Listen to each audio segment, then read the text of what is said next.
Hello, everybody. This is James. I am doing what is actually, interestingly, the first video interview that we've done on Commie Corner. I know that a lot of you have probably read the pieces. You probably stayed updated with a lot of the work that's been going on. But I'm trying to give y'all a lot more just in terms of content beyond simple, like long form essays, things like that. And I've started kind of putting together a plan to do more interviews with relevant people about different topics that are going on really everywhere around the world. A lot of it in the United States, but also elsewhere. So this is the kind of first one. I'm here with Amit, a member of the Good Shepherd Collective, operating out of occupied Palestine. The Good Shepherd Collective has been doing a lot of really good work, reporting primarily on what is going on, what the occupation is up to, which in a lot of these instances is just horrific colonial violence being perpetrated against Palestinians. Today, we're going to be talking a little bit more about the West Bank in particular. For those of you who might not have a lot of background, the West Bank is obviously part of occupied Palestine, and it's something that gets overlooked a lot in a lot of contemporary discussions around settler colonial violence being doled out by the Israelis to Palestinians.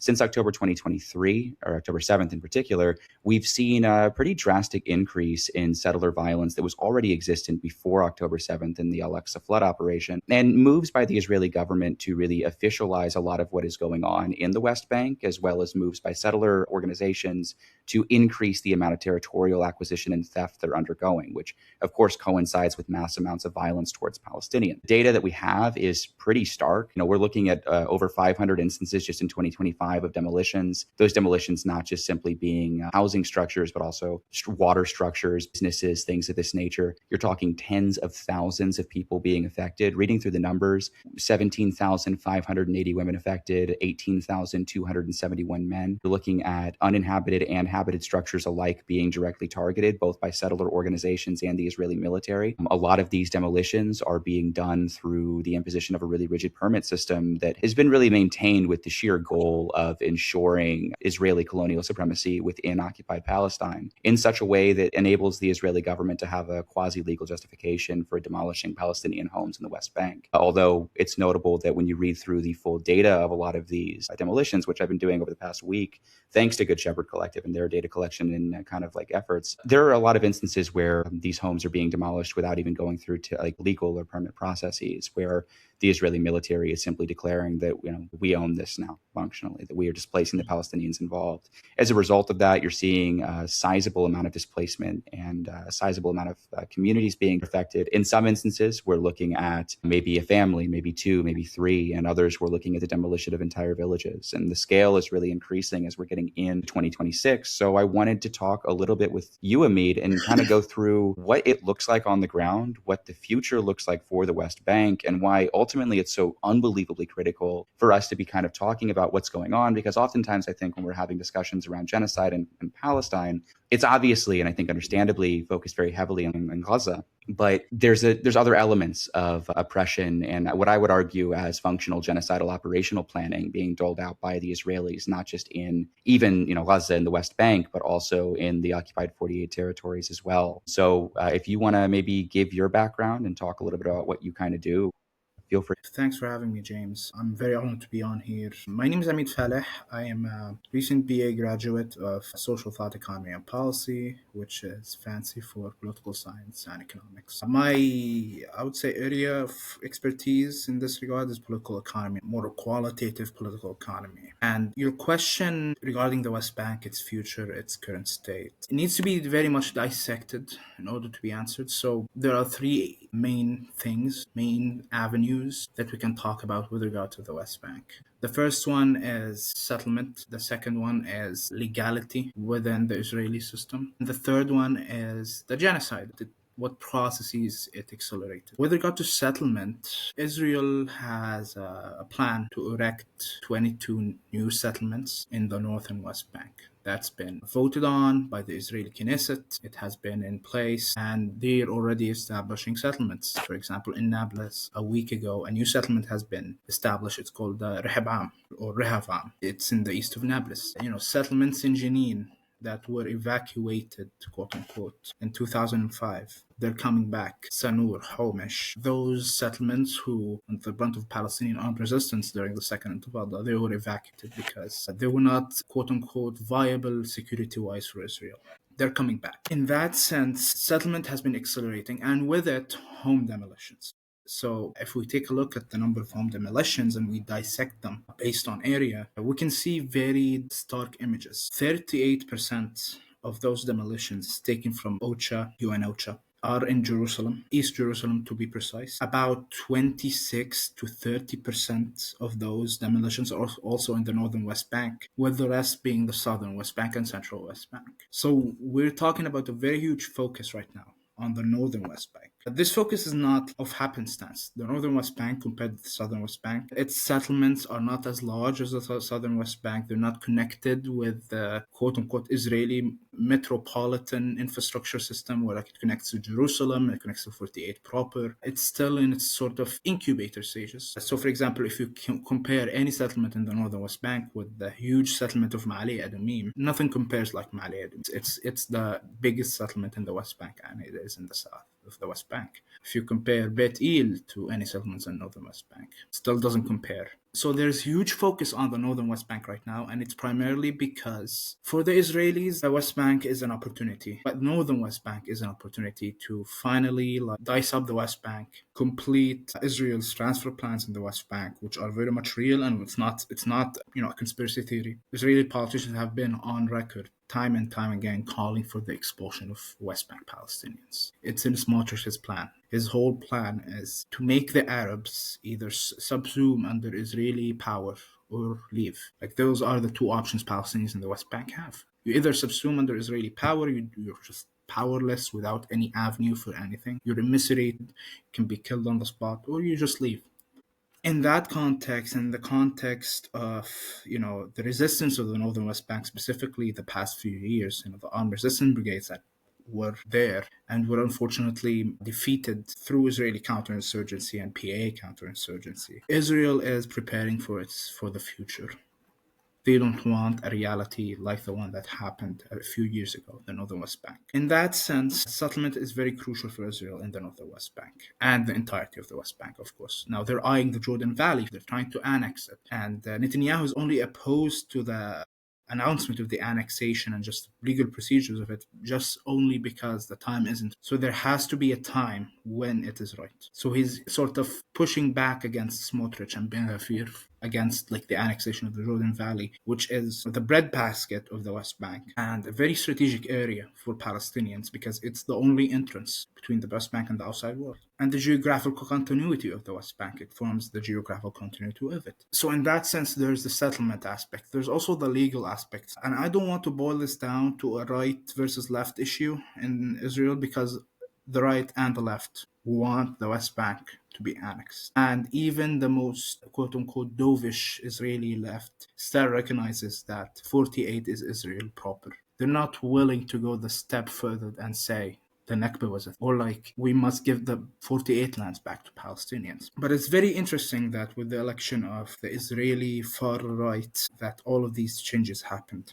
And it represents their desire for accelerationism in settler colonialism. So, for example, Smotrich, legally, he struck up a deal with Yoav Gallant, the previous Israeli war minister, for putting a permanent representative into the Israeli civil administration, which is responsible for the daily lives of Palestinians in the West Bank. It's basically Kogat. Kogat that bans for certain items for entering Gaza, the infamous dual-use items thing. It enables the salvation of Gaza. It enables a lot of the biopolitical processes of Palestinians. He struck up a deal with Yoav Gallant and he has now a permanent representative into the Israeli civil administration, which amounts to very much de facto annexation of the West Bank because you are the finance minister and you have a permanent representative into the Israeli civil administration, which means you are subsuming that civil administration under a government body. In that sense, the West Bank is on its way to de jure annexation. It's only a matter of when, not a matter of if. And those two are incredibly tied because settlement and legal definitions, because by doing that and by Smotrich being the finance minister, he controls the economics of Israel. He can steer it towards settlement in the West Bank, and he is doing that. A while back, Israel cut down on social pensions, for example, just to fund the army and fund the settler militias. And there's been a huge surge in settler militias in the West Bank that even Israeli politicians are talking about it, and they're saying they're not only attacking Palestinians, they're also attacking Israeli soldiers. Now, in the future, I will not subscribe to the idea that those settler militias are like separate and there may be some sort of conflict will go on between them and the army. I think they are in cahoots. But sometimes, on the ground, it's just when they're being violent, their violence just goes to everyone, including the army that's protecting them. So, in that sense, the legal definitions very much accelerate settlements because without the legal loopholes that Israel uses, whether it's like vacant land or like privately owned land that is deemed state land, etc., etc. The various legal loopholes that Israel uses, they could not impose the settlement project because it rests also on a very crucial element of lawfare. The third one is the genocide and the process accelerated. Within settler colonial systems, once you reach the critical point of just genocide, no coexistence, no economic peace, no like economic subservience, just genocide, kill all the natives. You can't really roll back from that. It's a structure. It doesn't depend on a person. It doesn't depend on that whether the right takes or the left takes. So, for example, let's imagine a timeline where like the Likud is ousted from power and the far right is just ousted from power within the Israeli political system. The process of genocide will still continue. Maybe in a less internationally recognized ways, where like people will not say, "Hey, what the hell Israel is doing," but it will still continue because that is a structural process. Once the settled colonial system reaches the fact that it wants to kill the natives, it wants to expel them, it wants to colonize them and just end the whole native question, there's no going back. And Israel has reached that stage. And the genocide that happened in Gaza is only a mosaic piece of what's to come. It's not the end of the story for Israel. They're going to do it in the West Bank. They're probably going to do it in Lebanon. They're going to do it in Syria, southern Syria. So this is why when people say Gaza is only the start, it's not a metaphorical thing. It's not an emotional thing. It is truly just the start. And within the West Bank, every day there's been new developments. So with regard to like establishing the settlements. For example, the settler project in the West Bank rests upon subjugating the Palestinian Authority. Even though it is a proxy of Israel and that is recognized, it still wants to subjugate the Palestinian Authority because any semblance of Palestinian political representation, Israel cannot stand as a settler colonial system. Doesn't matter if it is a proxy, if it's a resistance movement. They want the erasure of Palestinian political institutions. At that critical stage, the PA is either blindsided by that fact or pretends to be blindsided by that fact and continues with the same trajectory of being a proxy to Israel, to the point that Israel withholds tax revenues from the Palestinian Authority under like the Paris Agreement. It's supposed to collect it on the PA's behalf and then gives it to the PA monthly. It's withholding it. And there are talks of paying for like garbage collection, paying for electricity bills, paying for water bills, paying for, there's also the West Bank a black market for stolen Israeli cars. So they're making the pay for all of that. The $4 to $6 billion that Israel owes, it's probably going to be spent on these. So there's a clear trajectory by Israel to subjugate the PA, to confine it to even like an even lower status than it is right now. And that will serve a reality of settlement. Whether we like the PA or not, the erasure of Palestinian political institutions is not a good thing. And the worst is yet to come in that regard. And it will only serve a settlement exterminatory project. It is very telling that whether you're against Israel or with it, just the label of being Palestinian is enough of an indicator that you are to be subjugated and you are to be eviscerated and killed. They're even talking about the light weaponry that the PA uses. They're even talking about like, hey, why does the PA have light weaponry? In Israeli political discourse, that is happening right now. And it's all indicative towards an automatic drive towards extermination. It's not tied to a political party, it's not tied to an individual, it's not tied to a politician. It's a drive and it will continue. It's just a structure. So, as I said, we have three interlocking factors: the genocide, the settlement, and the legal structure that Israel uses. And they're all working in tandem towards fully integrating the West Bank and settling it and expelling its population And we can see it in real time with the numbers of home demolitions that have been increasing just as months go by, not even as years, just as months go by. No, that makes sense. I mean, it seems in a lot of ways the Israeli government, especially post October 7th, has made a very deliberate decision that's been really years in the making of moving from management to direct expulsion of larger swaths of the population than I think even were maybe on the table a couple of years ago. It seems as if the apartheid management regime that the Israelis have been imposing is not going far enough for especially those on the further right components of the Likud-led government.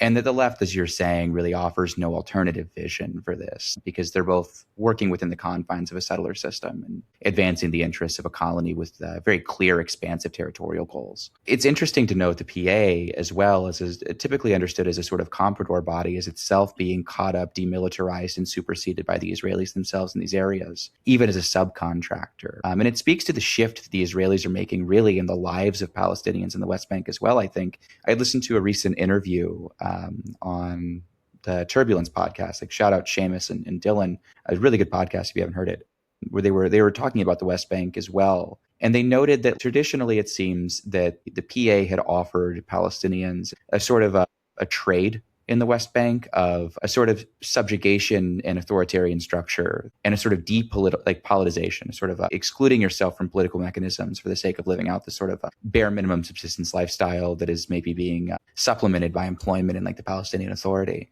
And they've really replaced this kind of maybe social agreement of sorts into being more openly genocidal in a lot of ways. Now, obviously, this has always been a component of long-term Israeli planning, right? I mean, I don't think Israeli planners have ever shied away from the fact that their territorial ambitions extend well into like the West Bank, well into, as you had said, southern Syria, well into southern Lebanon, likely more expansive than even those areas, assuming they can actually secure and hold the territory in the long term.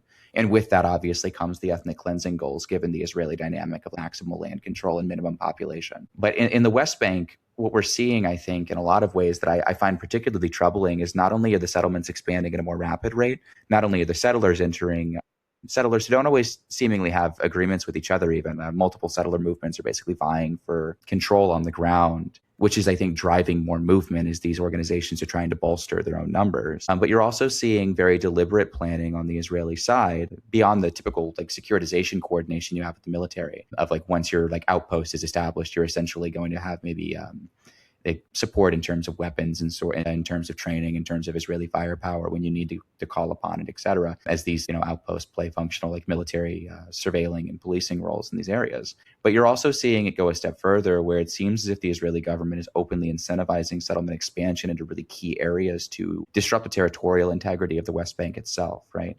And settlements have always played this role, right? I mean, when you look at like the maps of settlements in the West Bank, it's incredibly obvious that oftentimes their kind of boundaries exist purely to basically cap off or divide Palestinian land to ensure that Palestinian farmers can't access their land, to oversee communities and pollute them in some instances, things of this nature. But what seems to be happening, especially post-October 7th, is a really deliberate play by the Israelis, the Israeli coalition government, to divide the West Bank into, I think, what is more a series of cantons or bantustans functionally. And in doing so, make it more and more difficult for Palestinians to move. And they already can into the existent apartheid structures, more checkpoints, more soldiers, more border police, more settlers, more settlements, like larger expansive territorial acquisition. All of this playing a role in essentially disrupting Palestinian life beyond even the existent disruptions that have always existed under a colonial system. But I'm curious, like with your research and what you've seen on the ground, does it seem as if the Israelis really are moving to do that? Like they're moving to isolate like Bethlehem, moving to isolate Ramallah. You said the north of the West Bank in general is really being cut up piecemeal at this point, especially with the counterinsurgent operations the Israelis were waging over the past couple of years. Do you see the kind of transition in Israeli policy as being more towards cutting up the West Bank into smaller and smaller territories, essentially ensuring that Palestinians have no ability to even move within their own land? From what I've seen on the ground, from what I know, from what I researched, everything points to a scenario where the Israelis don't want movement. They don't want Palestinians moving in the West Bank. They don't want them on the highways. They don't want them on, the settler bypass roads. They don't want them anywhere but their own respective towns. This is explained by the large amount of checkpoints. It's explained by how soldiers treat Palestinians on checkpoints, how they abuse them, how they arbitrarily arrest them, how the settlers are moving on crucial roads that link West Bank communities to one another. So they're usually on junctions, they're usually on main roads that Palestinians use to travel from one place to another. All of this points really to a desire where movement is reduced to a minimum. Each place is its own territory where it's ruled by its own warlord. The Palestinian Emirates plan that was in the headlines a few months ago, or like I think a year ago at this point, really speaks to how Israel views Palestinians. There's no such thing as a Palestinian people. They are the Palestinian peoples. They're tied to their clan, to their family, to their respective community, and we need to make an Abraham Accord with the community leaders there. Let them establish a few emirates, supersede the PA, and the PA has fulfilled its purpose. And thank you, PA, but we don't need you. For Palestinians on the ground, this seems like a pipe dream for Israel. One thing to note that every settler colonial plan in its inception phase seems like a pipe dream until it happens. Nobody expected settlers to be this violent, for example, in the West Bank 20 years ago. 20 years ago, you could talk to any Palestinian that lived during the Second Intifada or like the 1990s, 1980s, they would always say, a settler car wants to move from one place to another. It will be accompanied by 2 Israeli patrols. Now they're just on the streets. So everything seems like a pipe dream for Israel until it happens. The Hebron Emirate thing hasn't materialized, but it can materialize under the right conditions. And Israel's banking on that. Israel's banking on perpetuating the status quo to a point where everything collapses. And it wants it to collapse at its own time. This is why, for example, the PA isn't collapsing yet, even though many predicted it would collapse during this war. It still hasn't collapsed. Because Israel doesn't want it to collapse at this stage, but it wants it to collapse at a stage where it benefits Israel. And it's important to state that it's not a unanimous Israeli, thing. There are discussions happening within the Israeli security establishment. For example, the Shin Bet doesn't want the PA to be gone. The army doesn't want it to be gone. Certain Israeli figures in the far right, and even Netanyahu, and even parts of the left, they want the PA to be gone. They have a plan of sorts. And it's important to contextualize these Israeli disagreements because it speaks to different priorities for the settler colonial apparatus. Do we sacrifice a bit of stability for more long-term control, or do you just keep stability? Just play it safe, basically. And it's important to just see them in that light, not in the light of, Shin Bet is better than Netanyahu. There's nobody better in the settler colonial. They're all settler colonial oppressors. So I would say, yes, there is a drive towards isolating Palestinians, very much evident on the ground with the checkpoint patterns, with the Israeli army patterns. There is a clear emphasis on piling up Palestinians in certain areas and having them rule themselves through these areas. That makes sense. It speaks to larger Israeli efforts at really breaking down a unified Palestinian national movement and really even a kind of a unified Palestinian political and economic structure of any kind. It very much filters into it. I am always interested at the far right wanting to dismantle the PA, though, because I feel like the PA in a lot of ways has helped, not to harp on the Palestinian Authority too much for the entirety of this conversation, but the PA is really interesting to me because in a lot of ways, and I think Nev Gordon has written about this in one of his books, the PA helps the Israelis manage the contradictions inherent in their own occupation, right? Providing a friendlier face to what is an Israeli colonial occupation. So the idea of them moving beyond the point in which they feel as if they need the comprador body to ensure the contradictions aren't heightened would indicate to me, at least, that they are very much feeling as if they are on kind of the final eliminationist stages of their project planning. Mm-hmm. And it doesn't always seem like that on the ground in the West Bank, right? Obviously, there is the constant violence. There's the constant intensification of military and settler activity. But the way that Israeli planners, especially on the right, are operating, it really does seem as if in their minds, they're in the last stage. It's like an existential do or die moment for the project in some ways. And I think that is replicated as well in their planning in Gaza, in Lebanon more so as well, where you start seeing an intensification of Israeli willingness to commit this violence, largely because they've been planning on doling this violence out for years. But we're starting to see the Israeli military and political establishment shift in such ways that are, I think, incentivizing a much more violent response towards possible actors that might resist or even exist within their colonial structures. And it seems to me like the Israeli establishment, the Israeli military to a larger degree, I don't know what Shin Bet's doing at any given time. I've never spoken to a Shin Bet officer. I'm very proud of myself for that. But I always find it interesting how the shift really does seem to be towards increased militarism, even in a heavily militarized society, both like socially and otherwise,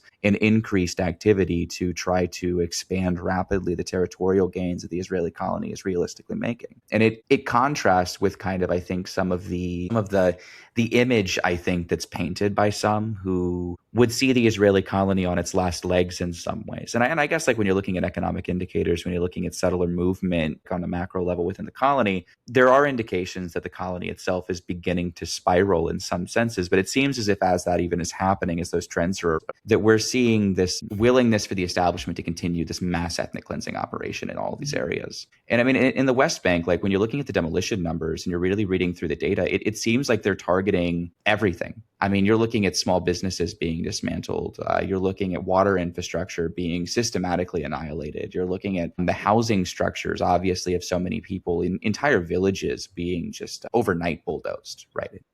It's incredible. I mean, and it's so out in the open. Like when you look at the average demolition time that Israelis are going through, it's like 11:46 a.m., right? It's like middle of the day. Like Mm-hmm. they're coming in broad daylight and doing these demolitions. It's not like a night raid or something like that. Like you might expect them to like come in really early morning while everyone's asleep. They're coming in while everyone's up. Mm-hmm. They're making a show of it in that sense, and it's fascinating and ultimately really horrific to see how emboldened they are on the ground in the West Bank. I mean, I guess from the Palestinian perspective, are there beyond the armed resistance that is existent still in the West Bank to some degree? What are the reactions of Palestinians towards this intensification of demolition? I mean, I assume it's like a rock and a hard place situation in the sense that there's not a lot you can do. But I mean, like, what is, I guess, what's the outlay in that regard? Like, what's the response looking like? Is there development of political organization? Are there outside bodies that are providing legal support, maybe aid of some variety? What does that look like, the process wise? I mean, the process goes as follows. If you get a demolition order, you can appeal it. You can try appealing it, and it really works. But when your entire life savings are in a house or in a small business, or if you have a farm and the water infrastructure is like being threatened, which it forms the backbone of your farm, you have I don't want to say a false sense of hope, but a sense of hope that maybe appealing to the Israeli system might do something. So they try appealing. They reach out to international NGOs. They reach out to, I believe, even Israeli NGOs for challenging this decision. But it really works. That's the reality of it. It really works. And if it does work, it may be attempted again by the Israelis. They will give you another demolition order based on a different legal definition. In that sense, there's not a lot Palestinians can do. The structure happening in the West Bank and the way they come, it is a military incursion. So challenging this military incursion is a surefire way just to be killed. In that sense, West Bank Palestinians haven't thought about like how do we maybe organize politically to stop this or socially, or they haven't thought about it. They're usually like close knit family or like neighbor friend networks that help the person whose house got demolished get back up on their feet. And those kinship networks are very much the ones that are sustaining Palestinian resilience in the West Bank and have sustained it for a very long time. But another thing to take into account is, the process of depoliticizing the West Bank for the past 20 years. It's not an easy thing. And I always say the West Bank is the world hub for social engineering. The things that have been attempted on the West Bank through like social stratification, neoliberalism, the rise of NGO networks, the turning of the Palestinian cause into a technocratic cause, or like a consultancy issue, or like we fulfill requirements for international donors and that's it. It speaks to how much the mentality in the West Bank has been changed by its own political economy and how the PA sustained this depoliticization. And this social contract between the PA and like West Bank Palestinians is fading away. It's fading away because there's nothing the PA can give to the people anymore. Like there are no crumbs left to give to make the West Bank Palestinians stay silent. This is not to imply that they are complicit or like they're accomplices or to demonize West Bank Palestinians, but there's a reality on the ground where certain sections of the West Bank population are willing to live with the occupation and are willing to bear the brunt of that just for, crumbs, really, and living a middle class life, basically. So if we think about this not in terms of a labor aristocracy, classical Marxist terms, but more of a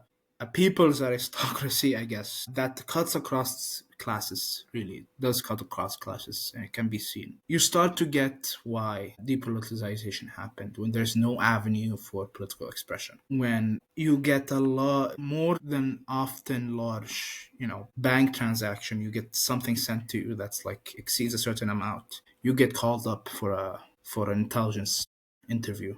Like, how did you get this money? Or from where did you get it, etc., etc. Everything is surveilled in the West Bank, and this sense of self-surveillance is what prevents the self-censorship of the West Bank Palestinians is what prevents, I think, anything organically happening for the time being. Is it a done and closed deal? I don't think so, because decades of social engineering are being undone in the West Bank in real time right now. That's been my position on what's happening in the West Bank, is that Israel, through its violence, it's undoing years of social engineering, basically. I mean, that makes sense. I mean, in advancing your point too, that it's far from at a sort of finale of colonial annihilation. When we look at the actual settlements themselves, and we've had discussions about this before, the settlements themselves are maybe not telling a true story of the real settler movement existing within the West Bank, right? Oftentimes, I think it's easier to see the settlement project as it stands right now and as being in the phase of capital investment, right?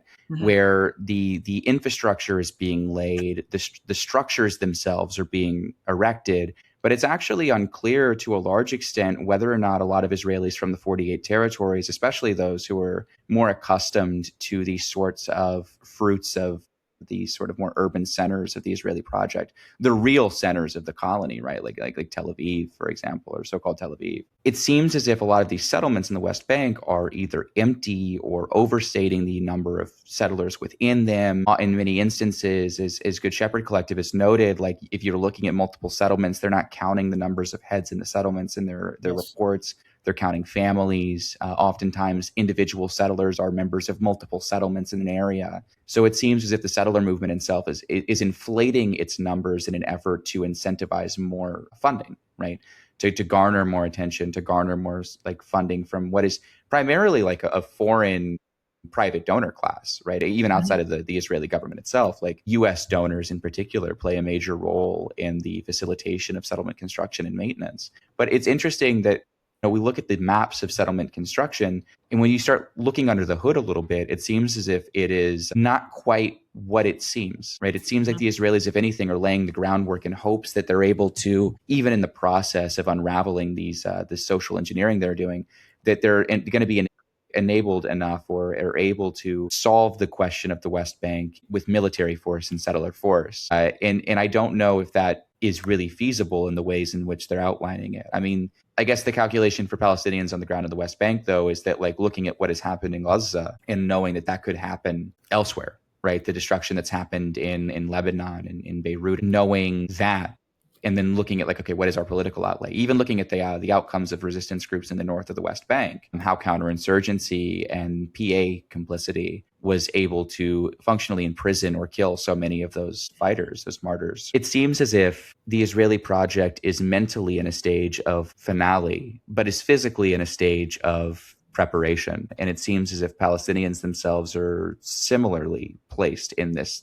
map, I guess, of conflict. What do you think that means for the next 10, 15 years? I mean, if the Israelis are laying the groundwork but are unable to functionally move the amount of settlers they need in the short term, and hoping that they can facilitate settler movement long term, and Palestinians are starting to reckon with a reality in which the social engineering that has kept so many in the West Bank able to eke out a bare living in return for removing themselves from a political process. What does that look like? Like, what does that in clash, I guess, of sorts end up looking like in 10, 15, 20 years? It's hard to like state what's going to happen in the long term because, especially in the West Bank, everything is unpredictable. But I would say this: settlement is a snowballing effect, and settlement doesn't care about economic cost.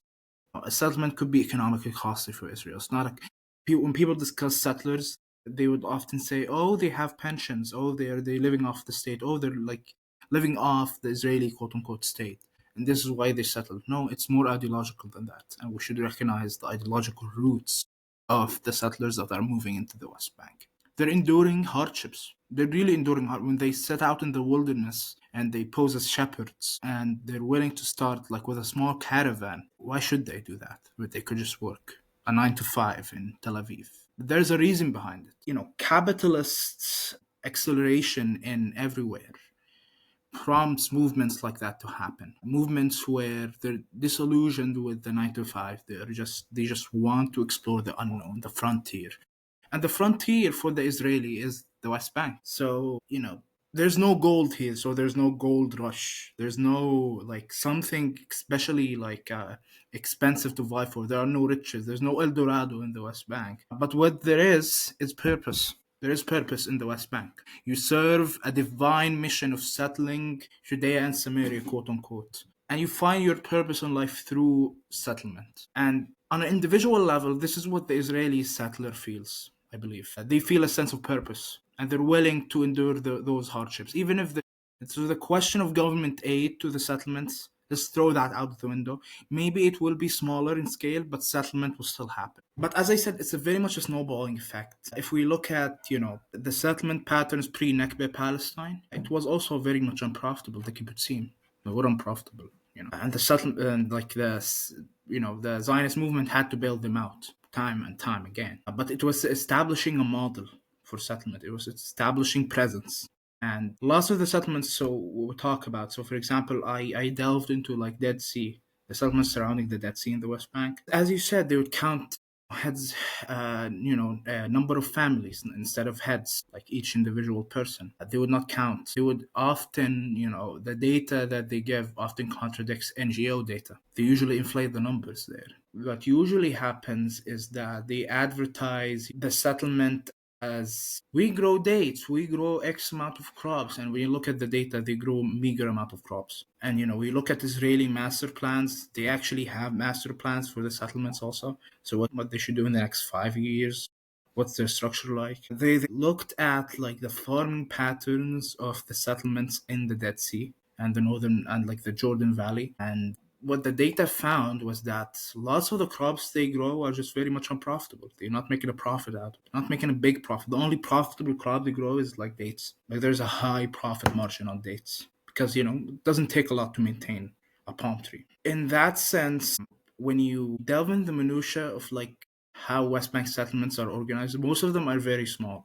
But collectively, as a belt to settlements, they serve a purpose, a security, military, surveillance purpose for Israel. They serve to carve out Palestinian geographies. They serve to, and the whole drive for the northern West Bank is just to connect the northern West Bank settlements with the central West Bank settlements, connecting them to a metropolitan, basically, a settler area, which is Jerusalem. Because settlements far up north, they're not near any sort of huge urban centers except like the ones that are very much near Tel Aviv, very much south of the northern West Bank.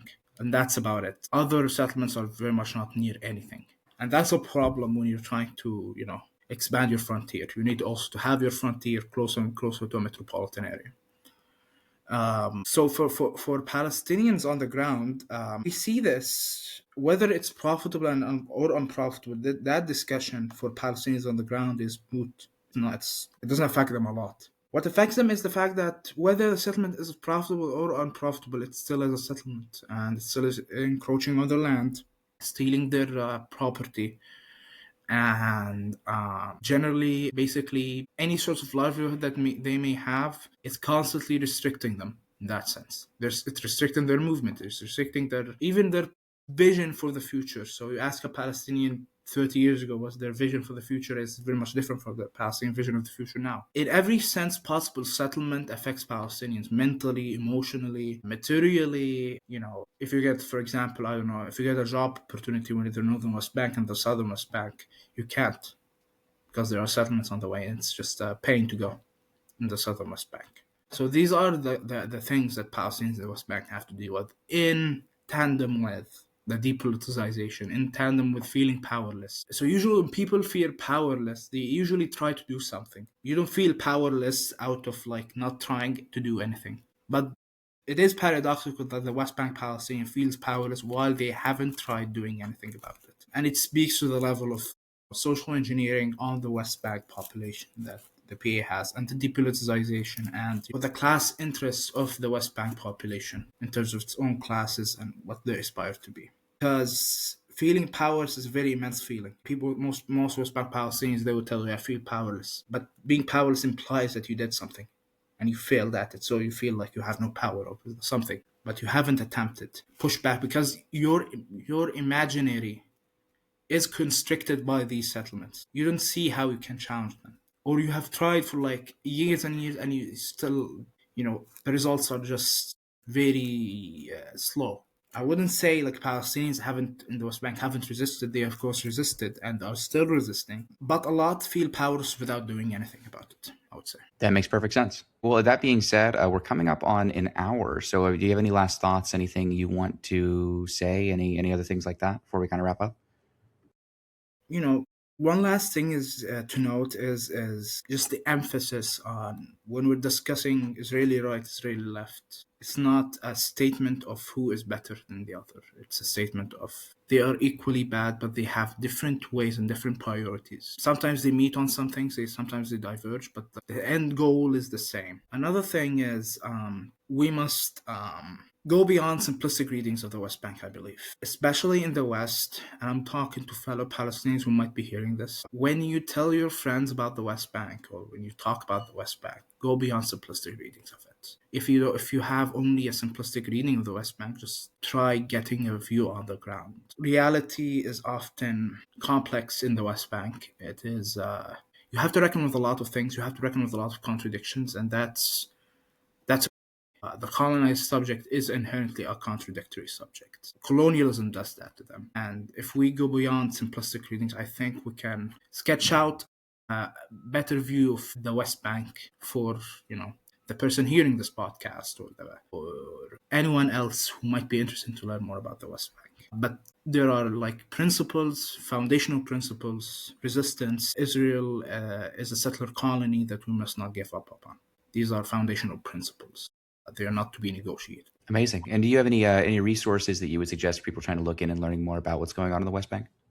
Usually, the PLO surprisingly has a good database on West Bank developments, West Bank demolitions, and the data that I referenced with regard to percentages. It's pulled from OCHA, so there's a I wouldn't say a huge margin of error, but there's a margin of error where they're counting the northern West Bank because more demolitions happened, but they're not counting them. The demolitions that happened in Tulkarem and Jenin camps, I don't think they're counted in these numbers. So PLO, OCHA, I can also see the Good Shepherd Collective, shameless plug. And with regards to like education indicators on the West Bank, I think it's a very important subject to talk about. Also the deinstitutionalization of education in the West Bank, and it's a whole different subject. You could look at education cluster of Palestine. I think the numbers there are very striking, especially for the West Bank. The numbers of schools destroyed during Israeli army incursions, the number of school days missing, the teacher strikes in the West Bank. It all affects Palestinian, learning capabilities and capacities. And I'm very much scared for the new generation because they're not getting the education they want. You can also see, surprisingly, World Bank reports very helpful on sketching an economic. They have a Palestine economic update thing, and it's very helpful. You could check out the Palestinian Research Policy Institute. They have a monthly economic reporting on the West Bank. Yeah, those are the primary resources I use for researching more about what's happening in the West Bank and Gaza. Phenomenal. Okay. Well, thank you so much for jumping on. I'm glad we got to have this conversation. Thank Hopefully you the for your time. first of several. But yeah, all right. Everybody, hope you have a great day.